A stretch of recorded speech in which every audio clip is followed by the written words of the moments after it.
আমরা অনেক সময় দেখি না রিলসে sigma boys, sigma girls, sigma vibes, okay, এইটা করা যাবে না, এইটা করব না, সেলফ রেসপেক্ট হারানো যাবে না, এই করা যাবে না, সেই করা যাবে না, খুবই স্ট্রিক্ট, লাইফ নিয়ে খুবই সিরিয়াস। ভাই সবাই অ্যাক্টিং, শুধু মানুষেরা দেখানো।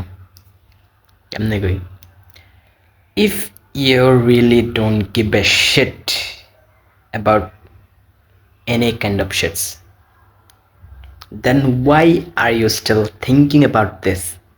ভাই তুমি এটা করো না, ঠিক আছে, তুমি কি এটা বলে বেড়াবা যে আমি এটা করবো না, এটা করবো না, এই সেই হ্যান ত্যান? ন্যাচারাল যে জিনিসটা, এটা অটোমেটিকলি আসবে। কখনো মুখ দিয়ে বলতে হবে না আমি এই করবো না, সেই করবো না, এই সেই হ্যান ত্যান। ভাই সবই লোক দেখানো, ঠিক আছে।